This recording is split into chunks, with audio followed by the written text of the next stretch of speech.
Kicking off the list at number 10, making weapons. Now, of course, we see Tony Stark as the genius billionaire playboy philanthropist, but how exactly did Tony end up with all that cash money? Well, in the MCU, it is shown that Tony is running his father's company, of course being Stark Industries. Founded in 1940 by, of course, Howard Stark, the company is the best at what it does, that being selling innovative weapons to the United States Armed Forces. Ooh, now after being kidnapped by the Ten Rings and seeing the damage that his weapons cause in an up-close and very personal way, he of course seized all manufacturing of the weapons division. But the damage is done. It is later revealed in Avengers Age of Ultron that one of his Stark Industries manufactured missiles killed Wanda and Pietro Maximoff's parents. Not cool, Stark, not cool. Number 9, Hulk's field trip. In the MCU, the Hulk leaves the Avengers and the planet for that matter. See, after tossing Ultron out of the Quinjet, the Hulk lets himself fly away on autopilot, perhaps feeling that he's done too much damage and that his presence is causing more chaos than comfort. Well, in the comics, that basically happens, but it's done with haste. And it's done by none other than our very own Iron Man. So the Incredible Hulk issue 92, titled Planet Hulk, starts off with Reed Richards and Tony Stark talking to a monitor, and that monitor is sending footage to the Hulk in the ship. They explain to the Hulk their trick, which was to send the Hulk away while he was already in space for a previous mission with Fury. They say they've picked his destination very carefully, which is this lush planet full of vegetation and game, no intelligent life forms. Sounds pretty easy breezy for a creature like that, only of course he ends up on Sakaar, which is not that planet. It's very different. He's actually forced to become a gladiator and fight for his life. Now, the Hulk is out of the picture, right? Mission accomplished, we did it. Pew, gone, get that guy out of here. Wrong. Sakaar ends up being destroyed and the Hulk, well, he's got some names to scratch off his get even list. So he heads back to Earth to find the Illuminati and seek revenge, including on Tony Stark. Number 8, he created Ultron. Ultron can't see the difference between saving the world and destroying it. Where do you think he gets that? That line is said by Wanda Maximoff in Avengers Age of Ultron. So Tony has created some amazing stuff. All of his suits, his innovative tech. Barf? Barf? That's the greatest thing. This dude knows what he's doing. But what if he created a supervillain? Ooh. So we find Tony and Bruce working on Ultron, right? Or just the idea at this point, rather. See, Tony had this idea since Avengers 1 that if he could create a suit of armor around the world, it would be a safer place, or rather create a robot that kicks ass, essentially. Something that just takes care of threats while the Avengers, I don't know, read a book, relax for once in their lives. Of course, one of the main elements helping them achieve this goal is the return of Loki's scepter. They think by studying the central power unit of the scepter, which ended up being the Mind Stone, one of the 6 Infinity Stones, they can finally solve this puzzle and be safe. Tony ends up accidentally infusing the consciousness from the Mind Stone into this evil, jealous killer bot that mirrors many aspects of Tony Stark. So Ultron immediately starts to learn about what he is and who the Avengers are, and with his brain being the super AI, he decides they've all just gotta go. And by the end of the movie, we have a horribly damaged Sokovia with roughly 177 deaths. One of those deaths being Charles Spencer, a young American engineer killed in the final fight. Charles's mother ends up confronting Stark in Captain America's Civil War, which ultimately leads to, drum roll, and number 7, faked his own death. Iron Man issue 284 has quite an interesting cover. It shows Tony Stark wearing a suit, but like a boring kind of suit, in a casket. Ooh. And the text at the bottom of the page reads, "The death of Anthony Stark." It shows all these superheroes mourning the loss of their friend and fellow Avenger. Even Dr. Doom is like, ah yes, let us drink to the memory of a worthy opponent.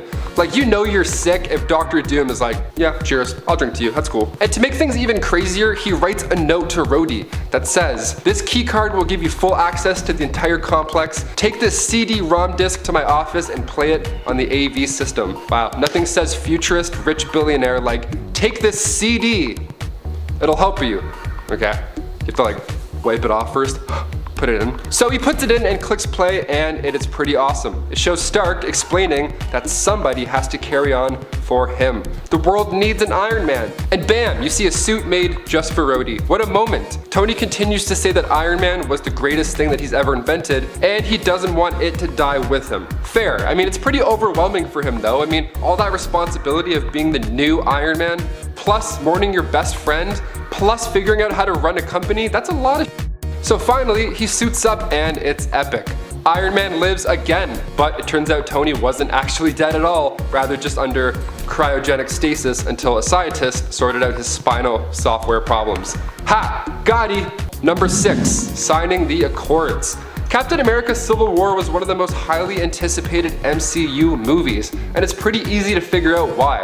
The two teams going against each other, I mean, even the poster, I was sold. The movie touches base on incidents like Charles Spencer. How many people have died because of the Avengers? I mean, sure, the whole fun is seeing somebody like Stark create this powerful villain and then use his own wit to defeat him with the help of the Avengers. But like, an asteroid basically hit Earth. I'm surprised more people didn't die in Sokovia, to be honest. So the government sees this and makes every superhero sign these accords, and Tony Stark is all on board. He wants this to happen. He's pushing it. That way the government can control what they do or where they go. So it's not their name that's on the line.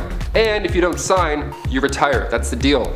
Now, of course, some team members don't agree, like, Captain America, who's all about freedom. Tony basically forced team members to sign up and go against his very own coworker, Steve Rogers. It's wild because we see both these character arcs changed in this movie for the both of them. We see Cap at the start, who wants to be this like team player and do everything by the books, in Captain America, the first Avenger. And now, by his third movie, he's an outlaw because Tony Stark didn't listen to him about Bucky. Now, Stark, when we first met him, he was cocky, he was rich, he wanted to punch his way through all the problems, even spying on S.H.I.E.L.D. the second he entered the helicarrier. But now, Tony wants everybody to sign and work for the government, all because he feels bad about creating Ultron and blowing it out of the sky. If he had never signed and listened to Cap, the crazy plan of Zemos wouldn't have actually worked. The band would still be together, and when Thanos came to Earth, they all would have smoked him before he even got hands of all the Infinity Stones. Ha! Rant over. Number 5. Hashtag engaged. Spider-Man Homecoming was released in 2017 and directed by John Watts. And it's amazing. I mean, this version of Spider-Man, this film version, this is Spider-Man. The older Tom Holland gets, the more and more this dude is gonna become Spider-Man. Like, he's gonna basically do what Robert Downey did with Iron Man. Like, it just works. This is it. We found the casting for this character. Done. Good luck to anybody else who wants to replace these guys. So one thing I hated about Spider-Man Homecoming was the very end of the movie. So Tony has this plan to introduce the world to Spider-Man, the newest Avenger, even showing him this fancy new Iron Spider suit as part of the pitch. Peter Parker, being all coy and smart, thinks that it's just a test and politely declines the offer. He says he would rather be a friendly neighborhood Spider-Man just to chill out, So Tony reacts in a great way. He's all for it. He's like, yep, protect the little guys, I gotcha. And then after Peter walks away, we see Pepper Potts emerge from behind him, and in the background you can see all of these reporters and spectators. He really was planning on introducing a new Avenger. Also, after the events of Civil War, really? I always thought that was a weird time to be like, hey, remember on the news when this was a big deal? Well, here to introduce a high schooler with the ability to throw a bus, here's Spider-Man. He even comes with 4 metal arms and instant kill mode. Check it out. Not a great plan, no. So instead of introducing the new Avenger, he has to do something. I mean, those poor reporters, how are they ever gonna get over it? So he grabs an engagement ring and last second he proposes to Pepper Potts. Ah, damn. That's not a bad trick to have up your sleeve. Like, ah, damn, I forgot my school project. Maybe I'll just propose to somebody in class instead. That'll distract them. Number 4, address shoutout. If there's somebody that wants to kill you, odds are you're just gonna stay away from that person, right? Like, you don't just give your address out to the public, let alone, I don't know, a terrorist. So after Happy gets put in the hospital due to one of the Mandarin's attacks on the Chinese theater, Tony Stark decides he's got a few choice words for the man responsible, the Mandarin. Iron Man 3, of course, didn't go so well with fans, given that the villain was just a fake out, and a fake out that people were actually really looking forward to seeing. I mean, the Mandarin's one of the coolest villains ever, and instead we got not the Mandarin. We got like a guy who turns red. But in his message to the Mandarin after visiting Happy in the hospital, Tony says how he's not afraid of the Mandarin, and he in fact should just die. Pal. Do you ever argue with somebody and then you take it like a step too far and you're like, oh, I shouldn't have said that? So Tony gives his address to everybody filming. There's a news crew, there are people on their phones. Like, dude, I get you're upset, but come on, use your smart billionaire head. So of course he gets attacked by the Mandarin because he's the Mandarin, and that's what villains do. They attack your Malibu mansions. What did you expect? And out of all of the suits Tony has access to, I'm talking his suit in the final battle for Avengers, he has the briefcase suit, the suitcase suit where he's like, out of all these things, no, this guy gears up with a prototype suit. and of course he gets wrecked. That attack sets up the entire film. Could have easily been avoided if you just didn't give your address out on the news. Silly man. And number 3, Superior Iron Man. So we go now to issue 1 of Superior Iron Man. The issue itself starts off mirroring the tech in Iron Man 3 in a way. Tony can control his suit and fight inside of it, but he's not actually in the suit. He's actually laying in a pool, sipping on margaritas. So his new Extremis armor was fascinating. So much so that Tony released it as like the smartphone app. Now this app allowed people to change their bodies using this virus, becoming however they wanted. And it was great, but then Tony does the ultimate power move and says that the app was actually just a free trial, and in order to continue using it, you have to pay 100 smackaroos a day. Honestly, that's not a bad deal. I would pay that to become Iron Man, definitely. I'd be broke. You know what I would do? I would actually pay for the app, and then use the suit to rob banks, and then use that money to pay for the app. I'm a villain. I guess I just realized I'm definitely a villain. Just said it out loud, there we go. Number 2, Bad Armor. In the Age of X limited series released back in 2011, we find Tony Stark in a rather odd predicament. See, at this point in the series, issue 2 I believe this happens, Tony is infected with this virus that is bonding him to his suit. You ever get like a piece of your sweater stuck to an arm hair and you're like, oh god, what's going on? And then you pull it and you're like, whew, that was close. It's kind of like that, except, you know, way worse. He's even going by the name Steel Corpse, which, I mean, as far as names go, it's pretty good. It's pretty fitting. Now, at this point, he was a mutant killer. It's a long story, but basically when Iron Man went to stop killing these mutants, in like the turning point of the comic, his suit, which was now literally part of him, started to control him against his will. And it's super scary how it looks on the page. Like, he looks so different and sick and gruesome. His body's not doing well at all handling the merge. So his armor starts to take aim at a group of mutants against his will, and he freaks out, begging Captain America to save them in a rather dark way, if you know what I'm saying. So Cap then takes out Iron Man with a shot to the head. Nice move. A little late. I would have done it sooner in this series, but definitely a good call. And finally for number 1, Demon in a Bottle. So the classic storyline that was actually the center of attention for Iron Man 2 back in 2010. So in this movie we find Tony Stark, and at this point the arc reactor in his chest was powered with a palladium core. So time plus usage of the Iron Man suit equals poison. Not great. So we see Tony's life being ran down to the ground. We see his mental health start to decline, and at Tony's party he's hammered, he's peeing in his suit, and then to see a drunk superhero like Tony Stark acting like that, it wasn't random. This idea didn't come out of nowhere. The idea was loosely based on the Demon in a Bottle storyline from the comics. See, this character arc begins with Iron Man issue 120. We see Tony just slamming drinks. The opening shot, we see like 3 mini bottles of gin, and then Tony orders more. And the flight attendant's like, hey, how about a magazine, because it's the middle of the day? And Tony responds with, nope, I'll do another martini. She even tries to cut him off. She tries to cut off Tony Stark. You know how fat that tip would have been? She says, sir, you've had like 3 already, are you sure? And he's like, yes ma'am, I am. Stating that he's drinking for 2, the other of course being his Iron Man persona. That's a lovely sign right there. What happens when you have a superhero who loves slamming martinis? Well, you get Tony flying through the air drunk, spreading toxic fumes all over a crowd. The drunk tank himself even cheated on his girlfriend Bethany. Not cool. The alcohol addiction was of course put to the side for the MCU storyline, thank God. Like, imagine if Tony tried to snap his fingers but he was too drunk.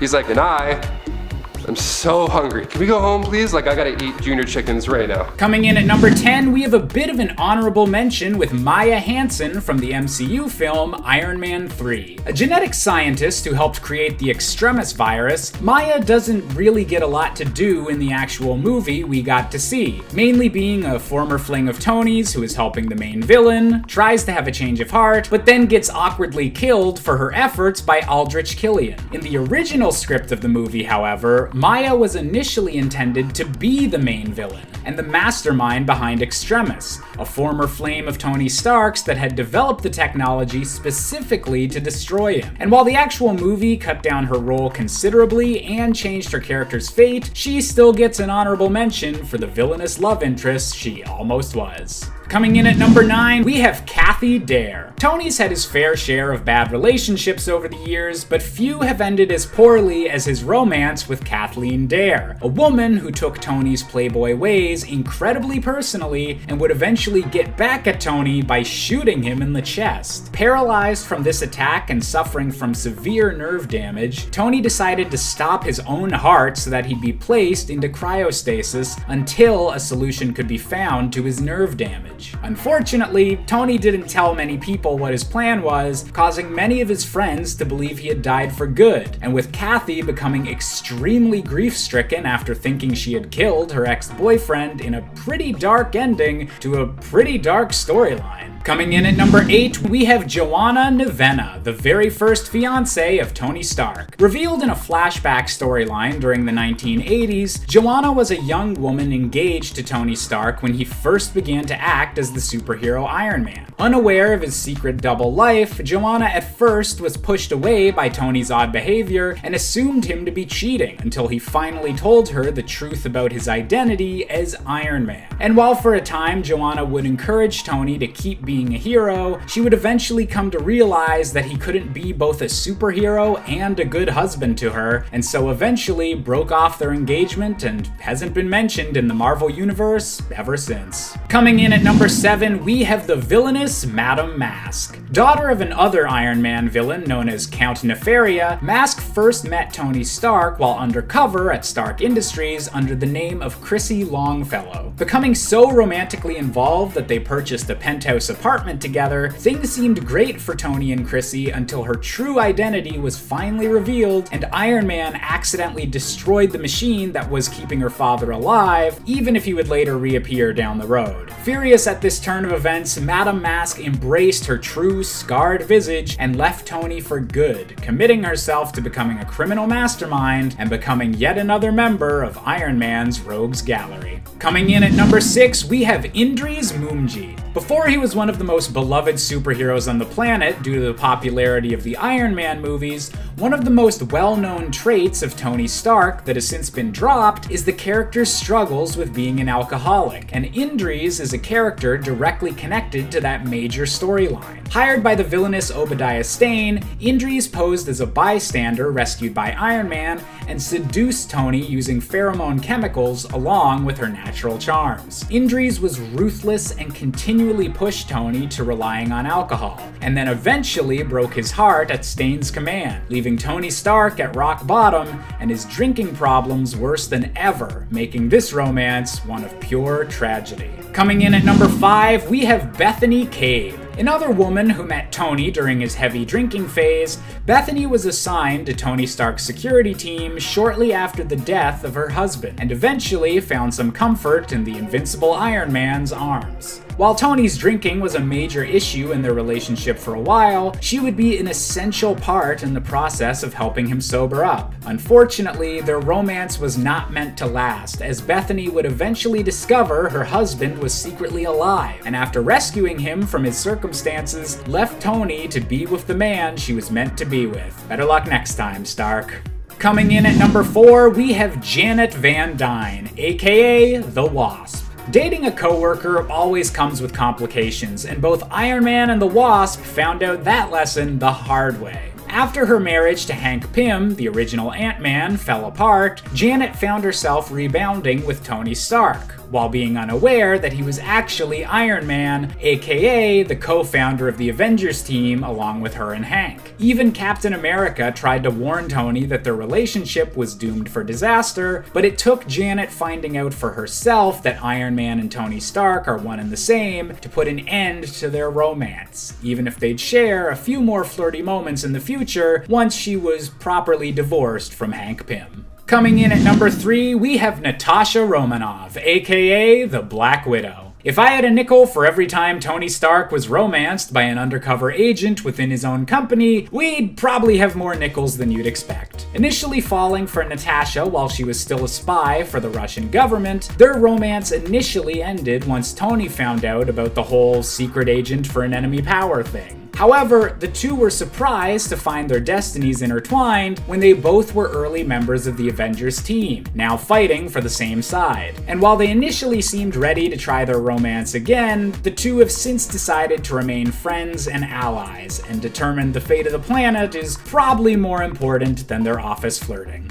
Coming in at number 2, we have Jennifer Walters, aka the Incredible She-Hulk. Most of the relationships I've listed in this video have either ended tragically or at the very least caused a lot of drama in Tony's life. That said, it's a nice change of pace that Tony was able to enjoy a more fun and casual relationship with someone who viewed things the same way that he did, which is exactly why Iron Man and She-Hulk made such a great pair. Never afraid to call Tony out for the double standard of how their casual love lives were talked about, Jennifer and Tony had great chemistry, and when it comes to the comic books, might be my favorite pairing for Iron Man. But if you really pushed me on my favorite Iron Man romance overall, well, coming in at our top spot, we have Pepper Potts from the Marvel Cinematic Universe. Pepper is a great character in the Marvel comics as well, but my favorite interpretation of this duo's relationship has to be between Robert Downey Jr.'s Tony Stark and Gwyneth Paltrow's Pepper Potts. Capable of running Stark Industries while Tony is saving the world and battling his own inner demons, Pepper is the counterbalance Tony needs to stop himself from going overboard. And watching their arc of their relationship over the course of the entire MCU is one of the best running plot threads throughout the entire Infinity Saga. And who knows, there might not even be an MCU if the dynamic between Tony and Pepper wasn't so intriguing in the very first movie. And for that reason, I've got to say that she's the very best.